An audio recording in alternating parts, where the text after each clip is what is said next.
Look,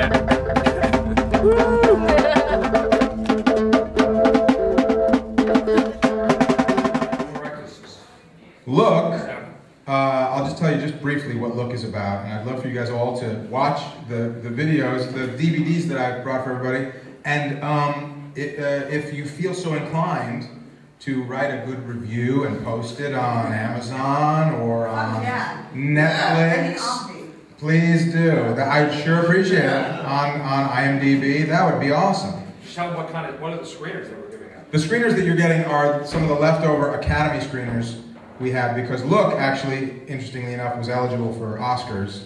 And so when a movie is eligible for Oscars, everybody in the Academy gets a free copy. That's how all the voters see the movie. So just the fact that Look is on Jack Nicholson's shelf somewhere is awesome. But look, the concept of Look is that the average American is captured on surveillance camera more than 200 times a day. That's a true fact. And so Look follows 4 or 5 interweaving storylines over the course of a random week in a random city. But the whole movie is shot exclusively with surveillance cameras. And it turned out real cool, and it did really well, and it played theatrically for the first half of '08, and now it comes out on DVD May 5th.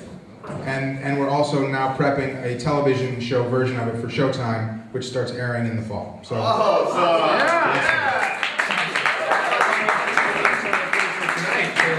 please, yeah, some of the footage from all the cameras. We have surveillance cameras all over the theater, so this might be in the Showtime. He's going to provide all the footage to me, and maybe I'll be able to find a place to put it in the show. Yes? Is that anything like Francis Ford Coppola's The Conversation? Well, it's not a lot like The Conversation, because it's very different. But obviously, The Conversation and other movies are great inspirations to me. But Look it's different. You'll see when you see it.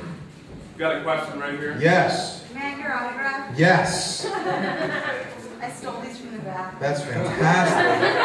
Yes, what's your name? My name is Jackson.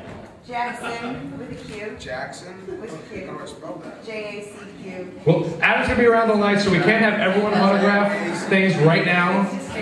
We got to move on to the next movie pretty soon, but we have some more questions. Kevin Marr. I had a question about the dark backward. I know Judd Nelson said he went and did stand-up to prepare for the movie, like as Marty Wall. Did you go to any of those performances? Did you go to any of the performances that Judd Nelson? Actually, if you look at the DVD that came out 2 years ago, The Dark Backward, there's a whole behind the scenes and actually going. There's some of the test stand-up footage. They did. But did you go to any of those? I have a very funny story about that, actually. Thank you.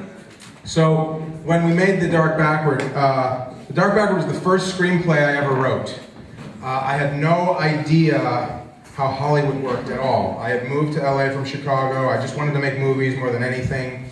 And I figured out the difference between making a movie and not making a movie was having the money to make it. I figured that was all there was. There was no magic to it. So I wrote my first script, which was The Dark Backward, which that's the first and only time when I was writing, I never thought about any of the things that you're sort of trained to think about when you're living in Hollywood pursuing filmmaking, which is this castable? Is this financeable? Is this releasable? I didn't think about any of that, obviously, if you've seen the movie. Which you will see. So I wrote this movie, and I just started knocking on doors trying to get money, like rich lawyers and doctors. I was just like, hey, you're rich, you should finance my movie. I would like go to the Yellow Pages, whoever had the biggest ad, I would go to their office and say, do you want to finance my movie? And one lawyer who was particularly generous with his time, I don't know why, sat me down and said, you know, this is not how you get a movie made.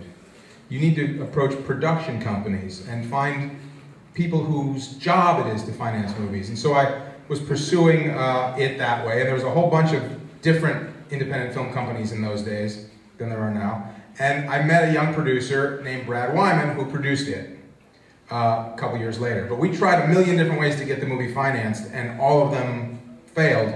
And at that time, Judd Nelson was a big movie star, and Brad grew up in LA and knew the whole Brat Pack. They were all the big young stars of the time. And Judd wanted to do things that were different than Brat Pack style movies. And so he had read The Dark Backward and said, I'm going to star in it. And Brad, as the producer, knew, well, Judd Nelson starring in a movie guarantees a green light. So he came to me and said, Judd Nelson's going to play Marty Malt, and we can go immediately. With his name, we'll get the money lickety split. And I said, no way can Judd Nelson play this role. The role is a very nerdy, meek, weak guy. And I said, Judd Nelson's like a tough guy. There's no way Judd Nelson can pull this off. He said, well, meet with him, talk with him.